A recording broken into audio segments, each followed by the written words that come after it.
Good morning and welcome to the workshop Enhancing Survivorship with Exercise. My name is Jordan Sexton and I'll be your moderator for this workshop. It's my pleasure to introduce you to today's speaker, Dr. Nathan Parker. Dr. Parker is an assistant member of the Department of Health Outcomes and Behavior at Moffitt Cancer Center in Tampa, Florida. His research focuses on designing and evaluating exercise interventions for cancer survivors to improve fitness and quality of life during and following cancer treatment. Please note that although Dr. Parker will be discussing specific exercises, you should first consult with your doctor before beginning any exercise program. Please join me in welcoming Dr. Parker. Thank you so much for the introduction, and good morning or afternoon, depending on the time zone where you're located. I appreciate it, and I'm grateful for the opportunity to be with you all today and speak with you about enhancing your survivorship experience with exercise. Just to quickly highlight the objectives of this workshop, I hope you'll leave with a better understanding of how exercise can increase your stamina and strength in survivorship, and how exercise plans or programs can be tailored or individualized to meet your specific needs. You'll also learn examples of exercises and routines that you might be ready to start and sustain, and how other factors like nutrition and conserving energy can help you manage fatigue. I'm probably not telling anybody here anything new when I say that the effects of cancer and its treatments are profound. Many folks experience lots of fatigue, which, coupled with things like appetite loss, can lead to loss of healthy muscle tissue. And this in turn can lead to reduced strength and fitness, as well as issues with physical functioning. Some treatments cause neuropathy or nerve damage that can be painful and make loss of physical functioning even worse. And dealing with diagnoses and treatments can be really taxing on the emotional or psychological side too, by increasing symptoms of depression and anxiety. So this is tough. Obviously it's really tough. And it would be really nice to have a pill that just treats all of this. That pill, unfortunately, doesn't exist, but perhaps the closest thing we've got is exercise. Exercise can help reduce fatigue over time as the body adapts to handle the increased workload it's being put through with exercise. Exercise can also help increase or drive up appetite, since our body needs more calories for fuel and protein for its building blocks.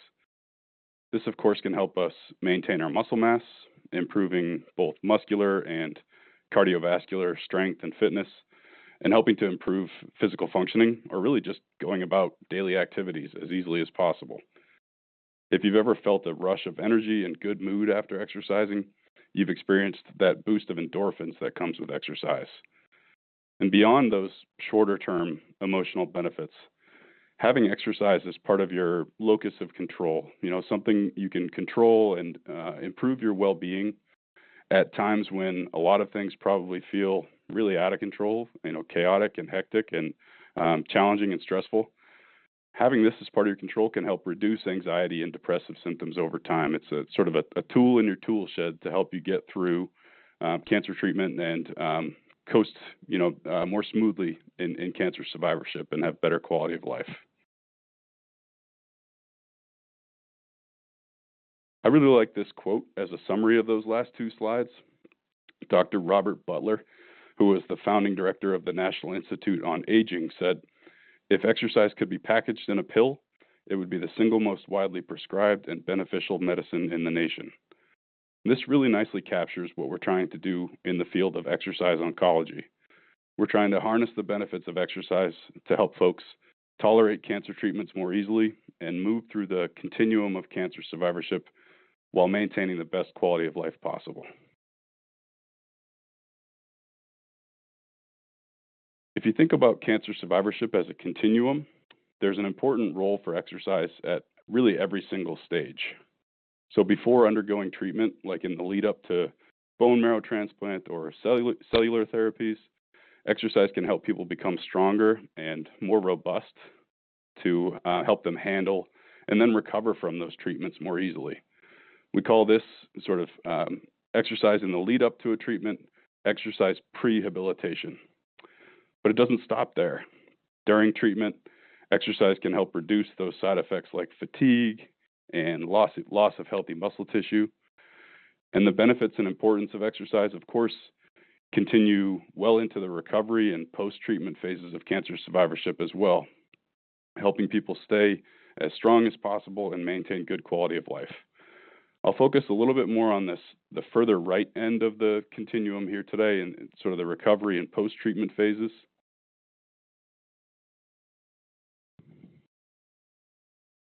And I want to take a quick step back to describe what we mean when we say be more physically active versus engage in exercise or exercise training.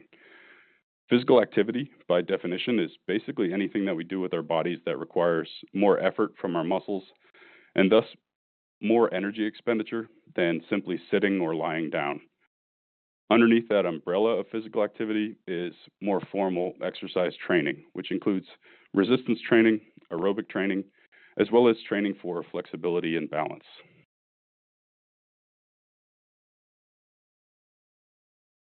So physical activity is any movement or positioning of the body that uses energy. That can include chores, yard work, walking to get somewhere or walking for transportation, grocery shopping, and even playing with kids or grandkids. Even simply standing is physical activity because it requires that we use muscles and expend some energy to hold ourselves up and remain stable. If you think back to that last slide, exercise falls under this umbrella of physical activity.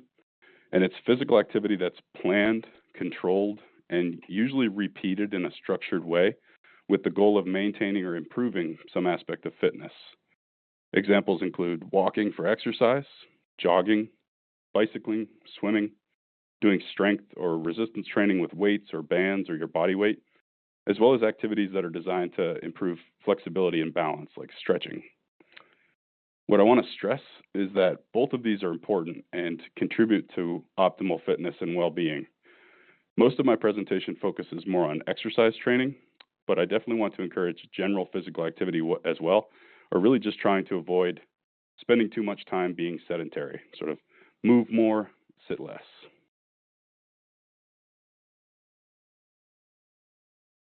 A well-rounded exercise program has 5 important components: resistance or strength training, aerobic training, balance training, flexibility training, and rest and recovery. I'm going to focus on the top 2 here, resistance or strength training and aerobic training, as they're the 2 that tend to involve the most planning and structure and will constitute the bulk of time spent exercising.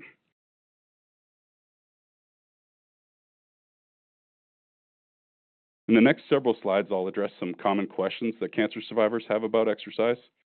Things like, when and how should you start exercising? How much should you do and how hard should it be?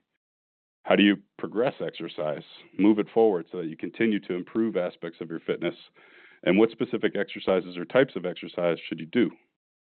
I'll also discuss how you can make exercise more convenient and fun so that it's easier for you to stick to it. And finally, I'll outline some important safety tips to keep in mind and refer you to resources that may help you enhance your survivorship experience with exercise.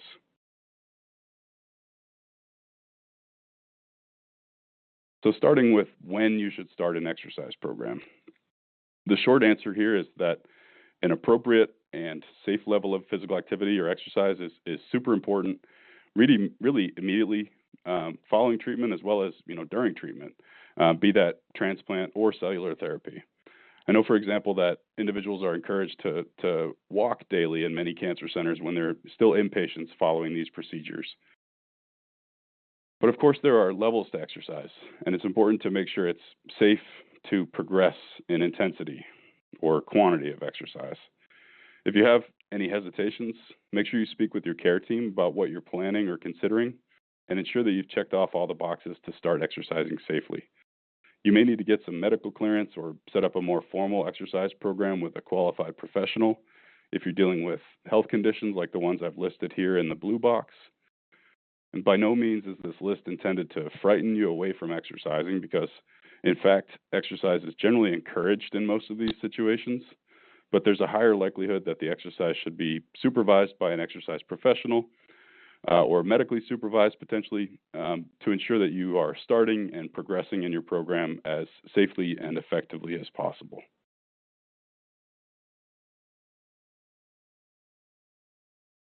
The next question is, how should you start an exercise program? In the context of bone marrow transplant and cellular therapies specifically, platelet counts provide really important information about the safety of different types of exercise or different intensities of exercise. Your care team will help you monitor and understand your platelet levels in your blood, which are cell fragments that are produced in bone marrow that circulate in your blood and are responsible for clotting to prevent or stop bleeding. And having low platelets, which is called thrombocytopenia, can put you at risk of bleeding, particularly during resistance exercises. So it's important to make sure with your team that you've hit these thresholds before moving things forward and progressing in intensity. If platelets are below 10,000, you'll need to limit activity and really only engage in physical activity recommended by, say, a physical therapist. If platelets are in that 10,000 to 20,000 range, you'll generally be able to proceed with light aerobic exercise and normal activities, really just avoiding adding resistance or weight to your body for exercise. If platelets are between 20,000 and 50,000, it'll generally be safe to walk more briskly and use light weights or resistance bands or your own body weight to do some strength training. If platelets are between 50,000 and 80,000, you can generally engage in moderate intensity aerobic exercise and progressive resistance training, starting at levels that are appropriate for your current fitness. When platelets are above 80,000, you can engage in higher intensity aerobic exercise up to the moderate to vigorous intensity level, and progressive resistance training, again, just making sure, as in all of these stages, that you're exercising at intensities that are appropriate, also appropriate for your current physical condition. I'll note that the exercise training guidance I'll get into here shortly and in more detail focuses more on these higher levels of platelets at the 50,000 and above ranges.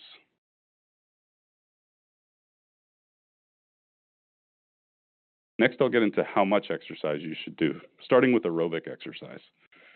We have evidence-based guidelines based on now years and decades of data that we've collected across research studies in exercise oncology. And these are compiled and put together from organizations like the American Cancer Society and the American College of Sports Medicine. And they help us answer, based on research findings, how much exercise is beneficial, safe and beneficial in different contexts. During treatment or when still recovering from an acute previous treatment, the main guideline is to aim for at least 30 minutes of moderate intensity aerobic exercise on at least 3 separate days per week.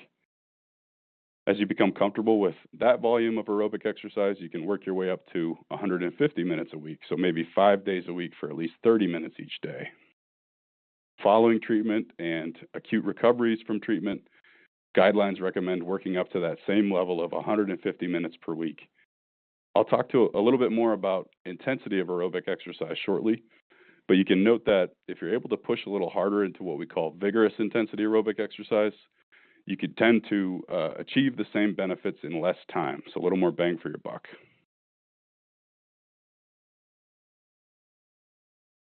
For resistance or strength training, the guidelines are less about time and more about how frequently you work major muscle groups. Specifically, the guidelines recommend training or working out all of your major muscle groups at least 2 times per week. And it's a good idea to give each muscle group at least a day to rest and recover before training it again. So what does it mean to train a muscle group? That means doing at least 2 sets of 8 to 15 repetitions each time with some rest in between sets so that those muscles can be ready to engage in the next set, the second set. For those who may not be familiar with the terms repetitions and sets, a repetition means doing an exercise 1 time with full range of motion. So doing 1 bicep curl, for example. A set would be a group of repetitions. So a set would be the 8 to 15 repetitions of that biceps curl that you do all at once, slowly and safely, of course, but without stopping to rest before you put that weight down.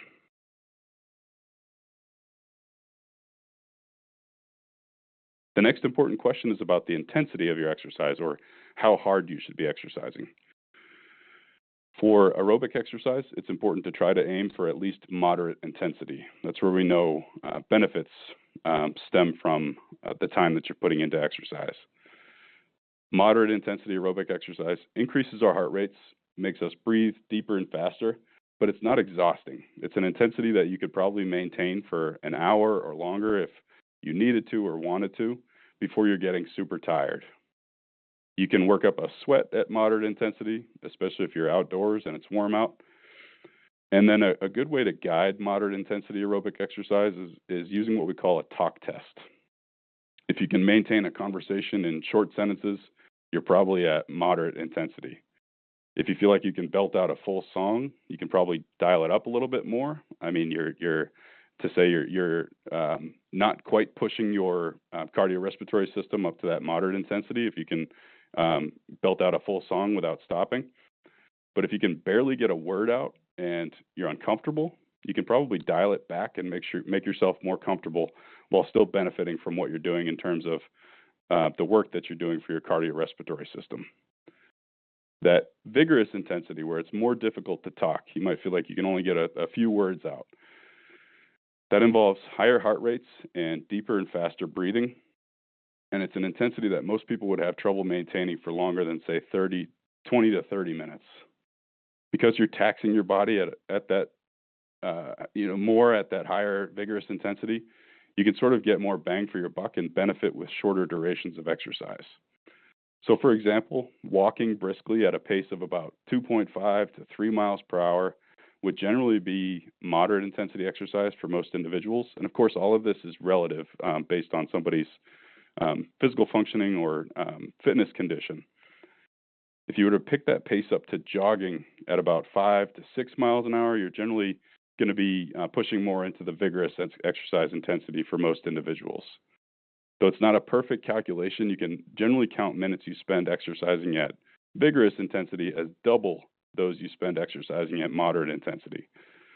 So if you walk briskly for 10 minutes and then jog for another 10 minutes, or do the same equivalent, pedaling on a stationary bicycle, nice and easy for 10 minutes, and then pick up the pace for another 10 minutes. Even though you exercised for 20 minutes total, you can generally count that as 30 minutes towards your weekly goal because of that higher physiological demand you placed on your body when you were jogging or pedaling more quickly.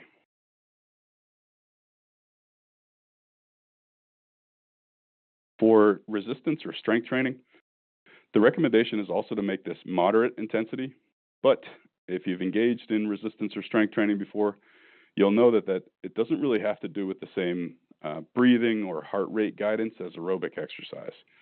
It's more about the load or the amount of weight or resistance you're using and how difficult it is for you to complete the sets that you intend to complete.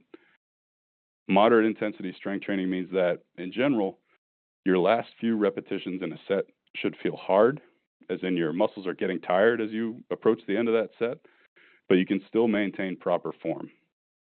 You can also think of it based on how many repetitions you'd have, quote unquote, left in the tank when you finish a set. When you finish a set of, say, 8 to 15 repetitions, you should feel like you could have performed just a few more repetitions if you had to, and that would be moderate intensity resistance training. If you finish a set, just to go back to the bicep curl example, if you were to finish a set of 15 bicep curls and feel like you could keep going with that weight all day, then you need a heavier weight to properly stimulate your muscles and to reach that moderate intensity. Shouldn't be able to keep going forever after 15 if you're at moderate intensity. But if you have to strain and contort your body to get the final few repetitions that you intend to complete, you can do fewer repetitions or use a lighter weight. So you can kind of think about how your body feels as you complete a set and use that guidance to help make sure that you're doing your resistance training at the proper intensity, or the intensity that's going to produce benefits and be safe for you.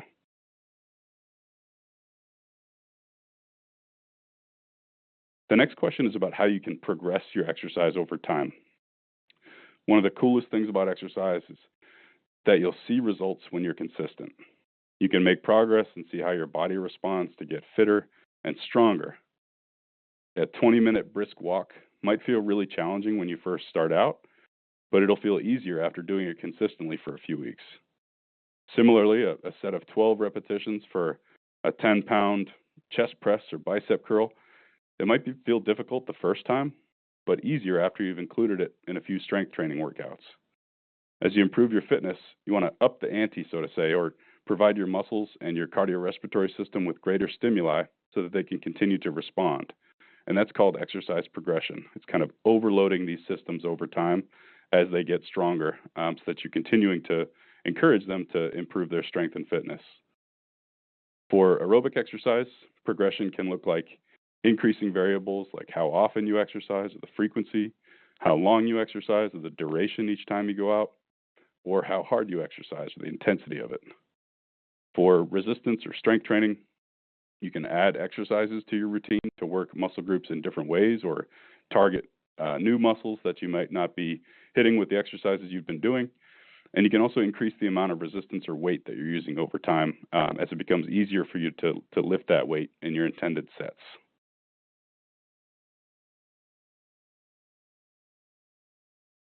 Another cool aspect of embarking on an exercise program is that you can be creative and mix it up. Aerobic exercise can include walking or jogging indoors or outdoors, on a treadmill or on a safe sidewalk or trail. It can include stationary bicycling by yourself or in a group class or riding safely outdoors. Swimming is another great form of aerobic exercise. It can also help strengthen muscle groups in your arms and back, even your legs, that may not be as engaged in other types of aerobic exercise that your body's more accustomed to, like walking or jogging or cycling. Traditional aerobics or water aerobics, Zumba and any other forms of dance, boxing or kickboxing, and playing or practicing recreational sports are other ways that you can get your aerobic exercise in. You can use your exercise program to help you find and develop new hobbies, or you can focus your exercise goals and your progress towards them on things you already know you enjoy and want to spend your time doing.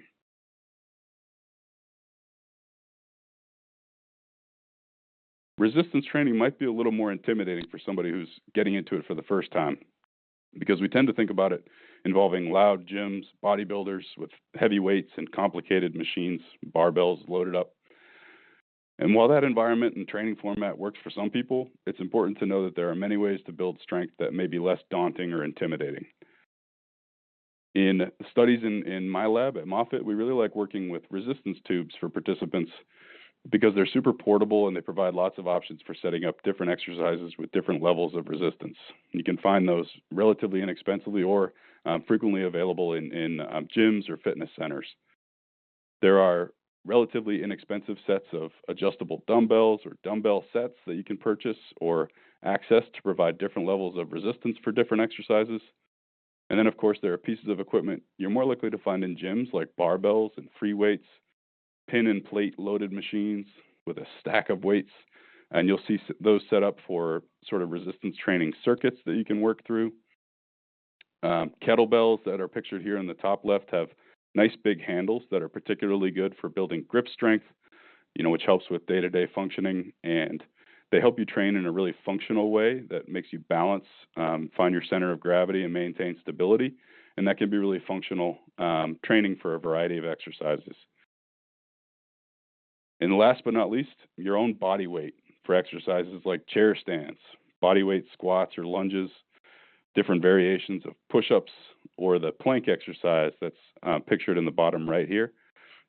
Using your own body weight is also a great way to build strength and certainly effective and simple and obviously convenient.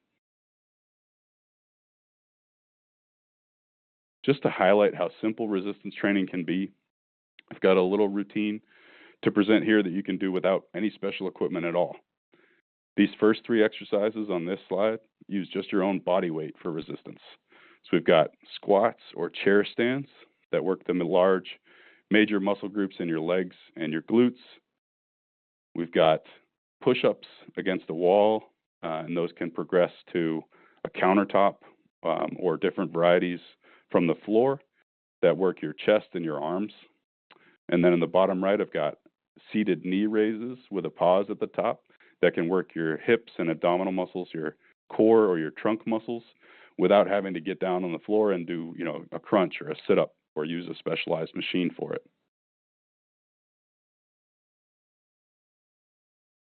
And then some additional simple exercises that you can do with objects you'd likely have around the house, like canned goods or jugs, really any object you can picture.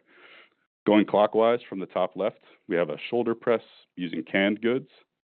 Then we have a bent over row for back and armed muscles using a jug with water in it. We have a triceps extension for the muscles in the back of your arm, and back with the canned good for that triceps extension.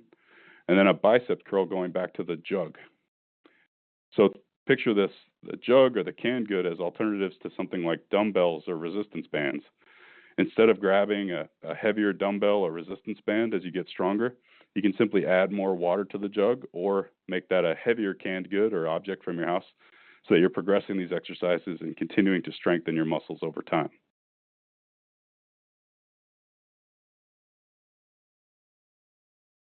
Next, I'll highlight some important safety tips to keep in mind as you get comfortable starting and progressing your exercise program.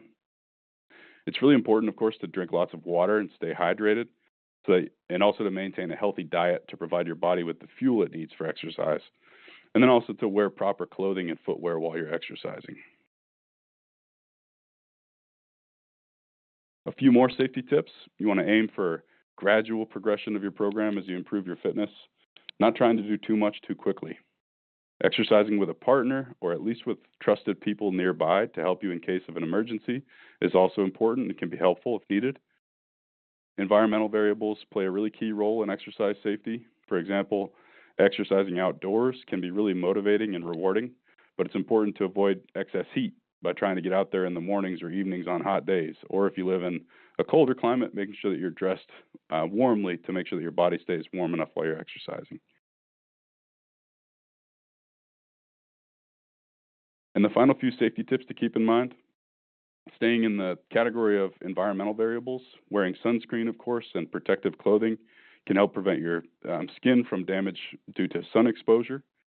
And if you're doing something like walking, jogging, or bicycling outdoors, it's important to make sure your routes that you choose are safe from traffic and that you're protected from traffic. During or following cancer treatment, it can be important to avoid crowded indoor exercise environments so that you're not exposing, what could be a compromised immune system to many other people who may pass along sicknesses. You can speak with your medical team about the safety of exercising in these types of indoor environments that might be crowded and involve heightened risk for germ exposure. And as always, you want to listen to your body. Building in adequate rest, recovery, and sleep helps your body adapt to progressive exercise programming more effectively. It gives your muscles and your cardiorespiratory system the time and the rest that it needs to adapt to that increasing stimulus that you're putting on it over time. Exercise can feel uncomfortable sometimes, as it involves intentionally putting some stress on your body so that it adapts to be stronger and more fit. But if the amount of exercise or the intensity of what you're doing feels like too much for your body, or that it's worsening any underlying health issues you have, it's important that you dial it back, progress more slowly and gradually, and of course discuss your goals and the program that you've put together for yourself or planning for yourself with your medical team to make sure it's safe.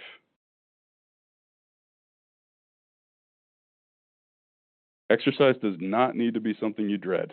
There are a lot of ways you can help make sure it's convenient and fun for you.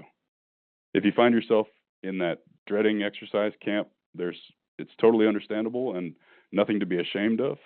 But as you get consistent and make progress, you might be amazed at how your mindset flips and exercise becomes something you crave and look forward to. A part of your day that you're really looking forward to each day. This can be because of the sense of accomplishment you feel when you do something that's hard and make progress, or because you end up enjoying the activities you choose, or because you get that boost of endorphins that brightens up your mood for the rest of your day. I like to say that the best form of exercise is the one you can stick to. So it's a great opportunity for you to figure out what you like and not force yourself to do things that you don't enjoy. This can mean identifying activities that you enjoy, lining those activities up with a friend or family member who can provide companionship and accountability, or finding or exploring new places with exercise that are fun, interesting, or aesthetically pleasing, fun to look at and be in. Some additional tips for making exercise convenient and fun. Planning ahead and scheduling exercise into your routine can really help. Even block it off in your personal calendar. If it makes sense to exercise during a break from work or on your way to or from work, make that decision easier by packing the shoes, the clothes, and the water bottle that you need to go do that exercise and get it in. Working with a certified personal trainer can be very helpful for guidance and accountability, as can group exercise classes and recreational sports. And the last few tips for making exercise convenient and fun. As you progress in your program, it can be motivating to set and monitor your progress towards short and longer term goals and make sure that you celebrate your progress along the way. There are so many smartphone apps and devices, things like Fitbits and other smartwatches that are out there now that can help you set goals and plan an exercise program to help you achieve them. You can self-monitor your progress and even add in some friendly competition with family or friends for things like daily step counts or weekly minutes of physical activity. And last but not least, if you get bored of a certain type of exercise, like I said before, mix it up. There are so many different ways to build exercise into your daily or weekly routines. And mixing it up can help you, 1, work different muscle groups, 2, discover or develop new interests or hobbies, and 3, potentially meet new friends and folks that you want to be around every day and look forward to exercising with.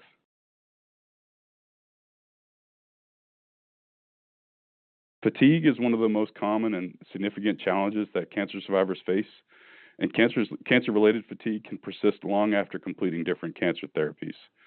It really is a multifactorial problem and can be different for everybody, but trying to be consistent by addressing it through a number of more kind of minor piecemeal strategies can really help. If accomplishing a long to-do list, for example, feels overwhelming due to cancer-related fatigue, it can help to prioritize the most important tasks and try to accomplish them at times when you have enough energy.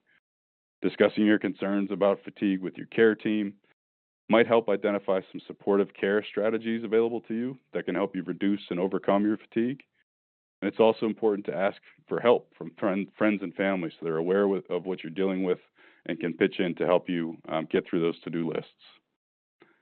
It's really important to strike a balance between staying active, again, capitalizing on windows of time when you might have more energy, and balancing that with getting adequate rest. It can seem counterintuitive to think about being more physically active and exercising when you're feeling a lot of fatigue, but that sort of health promoting tax that you put on your body and your mind by exercising when you can will help you build up an energy reserve over time. It's like you're buffering against that fatigue. Relaxation exercises like meditation and deep breathing can help reduce stress that otherwise exacerbates or worsens fatigue. And lastly, eating nutritious foods and staying well hydrated can help your body's systems keep up with its day-to-day demands. We all experience barriers to starting or keeping up with an exercise routine. And of course, going through cancer and cancer therapy certainly adds to these challenges in a really significant way. It's totally understandable to face these barriers, particularly as you're just getting started, but they're also addressable. There are ways that you can overcome them.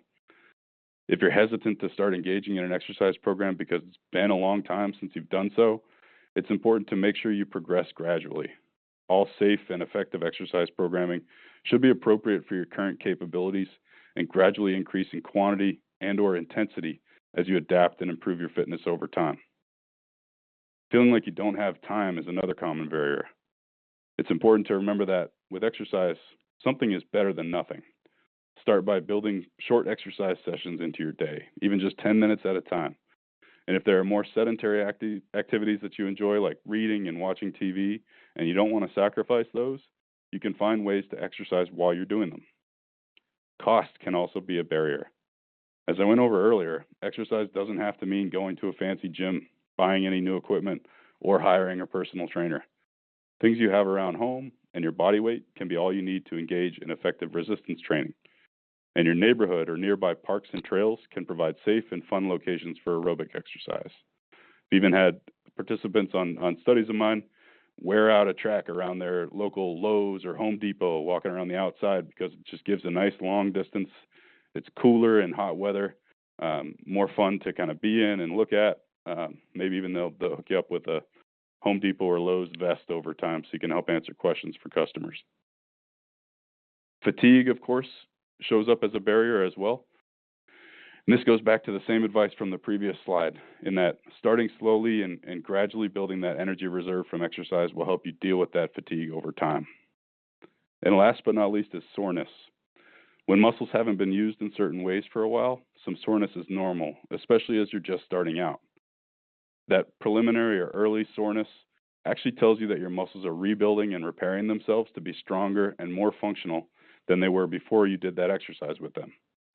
Increasing blood flow to those sore muscle groups, such as by stretching and doing some light physical activity, will help them get everything they need to accelerate that repair process and reduce soreness over time.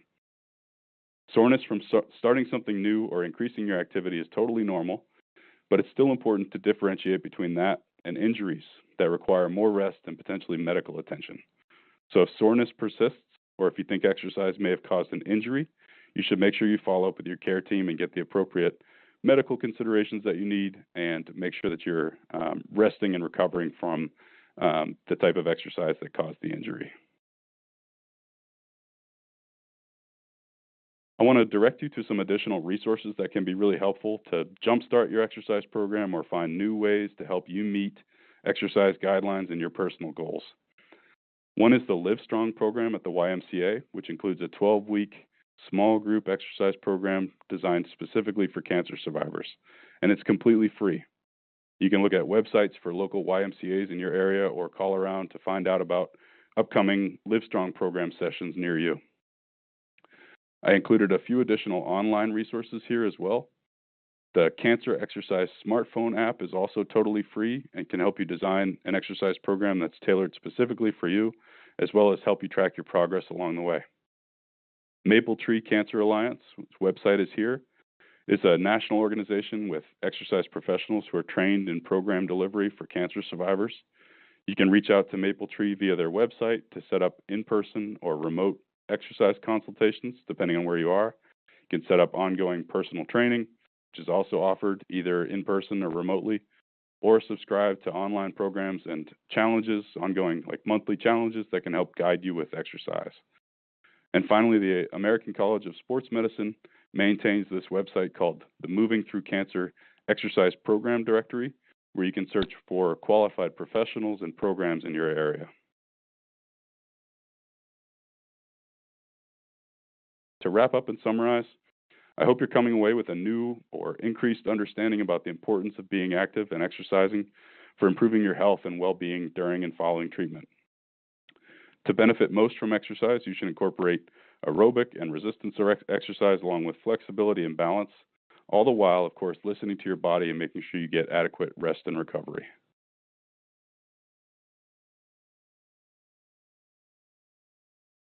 As you get started, it's always a good idea to consult with your medical team to ensure your plans are safe for you. And remember to start off according to your body's current capabilities and make gradual progress over time. Thank you very much, and I'm more than happy to answer any questions. Yeah, thank you very much, Dr. Parker. That was an excellent presentation. We're going to take some questions from the audience now. If you have a question, please type it into the chat box on the left side of the screen. We have about 20 minutes, so we're going to answer as many questions as possible. And our first question is from someone who describes themselves as the type that doesn't like to specifically exercise. They didn't do much in their first years post-transplant, and they're currently 4 years post-transplant. And after about 2.5 to 3 years, joint mobility and flexibility issues set in for them. They're wondering if they possibly set themselves up for this issue by lack of exercise or slacking off early on in their post-transplant journey. I'm certainly not going to knock this individual personally by saying that they slacked off, because there certainly is a challenging continuum and journey through transplant and recovering from it. So in no way should you knock yourself for the state that you find yourself in now, but it's never too late to get started. So starting slow, you'll see gradual improvements in joint mobility, flexibility, but of course, remember that guidance of you have to start at a level that's appropriate for where you currently are and not try to do too much at once or right off the bat, because that will lead to frustration and can also be unsafe. So make sure you're starting where you need to be and making very gradual progression. And you'll see it over time. Good deal. And is hot yoga a safe form of exercise after a bone marrow transplant for AML? And is being very hot, even on a summer day, a concern? So hot and cold, they're certainly hot topics right now. We see a lot of sauna therapy and cold plunges, cold tubs are kind of all the rage in fitness right now. And I know hot yoga has been around for a long time. Certainly can help with, it adds some additional stimulus. Your body is further taxed by the heat in that yoga studio. Can also help you, since your muscles are warmer, you can have better flexibility. So I have no reason to say that I don't think hot yoga would be safe, but I would also encourage you to make sure you're staying very well hydrated. I know those yoga studios get very sweaty, so make sure you replace those fluids and preempt those sessions with plenty of water and electrolytes, and make sure that you maintain adequate nutrition as well. So it's an additional sort of stimulus that you're adding into exercise by doing it in that hot environment. I have no reason to think that it would be unsafe outside of ensuring that your care team feels that it's safe for you to be in what can be more crowded environments with potential for germ exposure. Cool. And can exercise help with chemo brain or cog fog? And if so, is there any type of exercise that's best? Yeah, this is a really good question. For one, I'll say we have some preliminary evidence, and we're building more evidence in this field with cognitive function as an outcome of exercise interventions. We know that folks who stay more active tend to maintain better cognitive function, but I'd say the jury's still out in terms of like randomized controlled trials with that as the primary outcome. There certainly is some evidence to suggest that this might be the case, that staying more active and sort of the planning and structure that goes with exercise, the improvement in mood and reduction of depressive symptoms and anxiety can certainly help on the cognitive functioning side of things as well.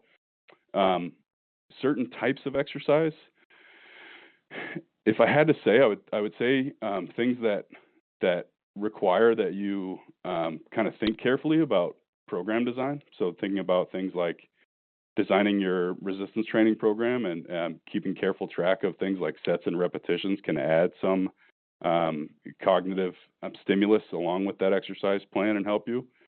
And interestingly, I don't know if we have any pickleball players on the line here, but there's some promising preliminary evidence that the scoring and the teamwork involved with a sport like pickleball, which is very popular, that can add some of this sort of cognitive tax along with exercise that can certainly help you improve that outcome as well.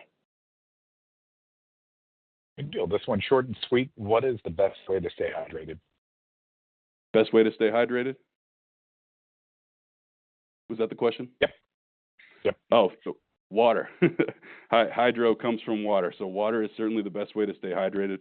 There are ways, particularly if you're exercising a lot, losing a lot of water to sweat, you're also using up the electrolytes. The salts that are in your blood are evaporating from your body as sweat. So it can also be helpful to replace those with electrolytes. You want to, there are, calorie-free, sugar-free electrolyte powders that you can add to water. You just want to make sure a lot of electrolyte beverages can also include things like caffeine or high levels of sugar. And you want to make sure that you're careful about the additional things that might be in a beverage along with electrolytes. So things like powders that you can, rip open a little packet and dissolve in water. Just make sure you're using brands that are, go along with your current dietary plans and recommendations as well. Good deal. And would you consider it safe to play pickleball if you're on a blood thinner? If on a blood thinner, I would say for the most part, yes, but I'm not a medical doctor, and I would definitely encourage you to follow up with your medical team about that to ask about your specific risks. But absent something like physical functioning limitations or fall risk, that could make it more likely or increase your risk for an injury during pickleball or a fall during pickleball. In general, being on a blood thinner does not make somebody unsafe to engage in that level of sort of moderate intensity exercise that you'd be engaging in pickleball. The risk comes with, that you're potentially needing to move in different ways or new ways. You might want to, make sure that you're not backpedaling. I know a lot of the injuries in pickleball come from that backpedaling that our bodies aren't used to. So keep it facing forward. Don't worry if somebody lobs the ball over your head. Let that one go for their point. No big deal. Making sure that you're not having any fall risk or extra fall risk, or playing the game in a way that increases your propensity or likelihood of falling would be the important things that I'd say on that. And are there any symptoms during or after exercise that should prompt someone to stop, or when should they call their clinic? Yeah, that's a good question. This can be challenging because the point of exercise is to stress our bodies in a way that makes them recover and rebound and be stronger than they were before that session of exercise. So that entails things like a higher heart rate and breathlessness. What I would encourage you to do is to sort of keep track of your heart rate. You can use stationary equipment that has sensors that you're gripping that can give you heart rate. Of course, many of the smart watches, there are chest straps that you can wear that will sync up with machines or sync up with your watch to help you keep careful guidance on heart rate. If it seems like that is accelerating, if heart rate's accelerating far more quickly than the stimulus that you're putting on it should entail, that would be a sign to dial it back. Same with sort of extreme dyspnea or breathlessness. Essentially listening to your body, and if anything feels like it's far more taxing than it should be, based on your level of fitness, I would check in with your medical team and also dial back the intensity of exercise. So if a very low intensity exercise is causing these types of issues, just going out for a moderate intensity walk, if that's leading to super high heart rates or deeper, faster breathing than you're comfortable with, those would be reasons to check in with a care team and ensure that the exercise you're doing and planning is safe for you. Good deal. And are there any specialized exercise programs for older BMT survivors who may have considerable osteoporosis or osteoarthritis, and are any available online? Great question. So the resources that I had on one of my last slides there about things like the Maple Tree Cancer Alliance and Live Strong at the YMCA and the American College of Sports Medicine's Moving Through Cancer directory, those can help refer you to programs where that exercise would be supervised. Not that having osteoarthritis or osteopenia are fun problems to have. By no means am I saying that, but the good thing about exercise is that it's probably the single most effective non-medical treatment for those conditions. Weight-bearing exercise is known to increase bone density and strength. So doing things like resistance training, really anything where you're on your feet and using the force of gravity to put some stress on your bones. So basically anything that is on your feet, walking, jogging, using an elliptical trainer, something like that, would be effective ways to help strengthen your bones. Of course, those aren't necessarily the easiest things to do with osteoarthritis, so it's sort of a predicament. For osteoarthritis, things like water aerobics, stationary cycling, these are things that can take some of that impact from repetitive movements off of your joints and help reduce the side effects of exercise or exacerbating any pain that you feel with osteoarthritis. Of course, you want to speak with your care team about managing those conditions medically and what you need to do on those fronts. But in general, you can design exercise programs in ways that are, one, going to strengthen your bones, and two, help you accommodate issues that you're having with osteoarthritis. And I also didn't mention moving the joints and strengthening the muscles that surround the joints. So, for example, somebody with knee pain can really benefit from strengthening their quadriceps muscles, their hamstrings, the things that move the knee, strengthening those muscles, making them bigger, stronger, more effective, can help take some of the stress away off of those joints that you might feel with exercise too. So it could be more gradual, but you can certainly help treat those conditions with exercise. Deal. And are there any limitations people should keep in mind based on medication, particularly if they're on steroids?